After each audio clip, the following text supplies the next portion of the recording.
அனைவருக்கும் வணக்கம்.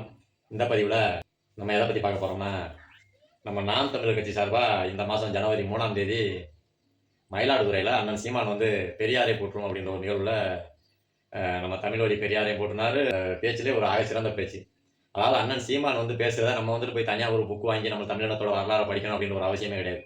அண்ணன் சீமானோட ஒரு 4 மேடை பேச்சுக்கள கேட்டாலே போதும், நம்மளுக்கு ஓரளவு ஒரு பாதி பாதி ஒரு தமிழின வரலாறும் சரி, தமிழின தலைவர்களோட வரலாறும் சரி, அண்ணன் சீமான் பேச்சிலிருந்தே நம்ம நிறைய தெரிஞ்சுக்கலாம்.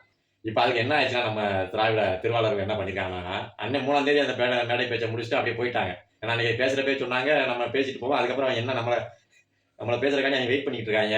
சீமான் வந்து என்ன பேசுவாப்ல, என்ன கன்டென்ட் குடுப்பாப்ல, நம்ம அத வச்சு எப்படி மறுபடியும் சீமான பேசி, நம்ம திராவிடத்திலிருந்து பைசா புடுங்கலாம். இல்ல நம்ம பெரியார வந்துட்டு கொஞ்சம் முட்டு குடுத்து நிப்பாட்டலாம் அப்படின்ற மாரி நெனச்சுக்கிட்டு இருப்பாங்கன்ற மாரி அண்ணன் பேசிட்டு போயிட்டாங்க. அதே மயிலாடுதுறையில, அதே தெருவுல இப்போ திராவிடம், அதாவது திராவிடத்துல இந்த மாணவர் பாசறைன்னு நெனைக்கிறேன். அந்த இதுல இருந்து ஒரு பொதுக்கூட்டத்த போட்டிருக்காங்க. பொதுக்கூட்டத்துல யார் யார் கலந்துருக்கான்னு பார்த்தோம்னா, திராவிட திருவாளர்ன்னு சொல்லிட்டு நம்ம ஐயா சுப வீரபாண்டியன், நம்ம கரு பழனியப்பன், நம்ம இயக்குனர் இருக்கார்ல கரு பழனியப்பன், அப்புறம் ஒரு சில பேர் வந்து கலந்துருக்காங்க. இதுல மெயினான விஷயம் என்ன தெரியுமா? இதுவரைக்கும் சீமான திராவிட கட்சிகள் அதிகமா 100க்கு 90% சைலன்ஸ் இன் கில்லிங் தான் பண்ணியிருக்காங்க. அண்ணன் சீமானோட பேரே உச்சரிக்க மாட்டாங்க. ஏன்னா உச்சரிச்சோம்னா அவர் பாப்புலர் ஆயிருவாரு, எல்லா மக்களும் தெரிஞ்சிருவாரு, கொண்டு போய் சேர்த்துருவாங்க அப்படின்னு சொல்லிட்டு மேக்சிமம் இலைமறை காயா, அதாவது ஒரு சாடையா பேசுவாங்க, அந்த மாதிரி சாடையா பேசிட்டு போயிரு. அண்ணன் பேசுற வந்து சீமான்ற பேச்சை பெருசா முடிஞ்ச அளவு தவிர்த்துருவாங்க. இப்போ கொஞ்சம் கடந்த சில காலங்களா ஆகுனா அண்ணன் சீமான் பேரை சொல்றாங்க.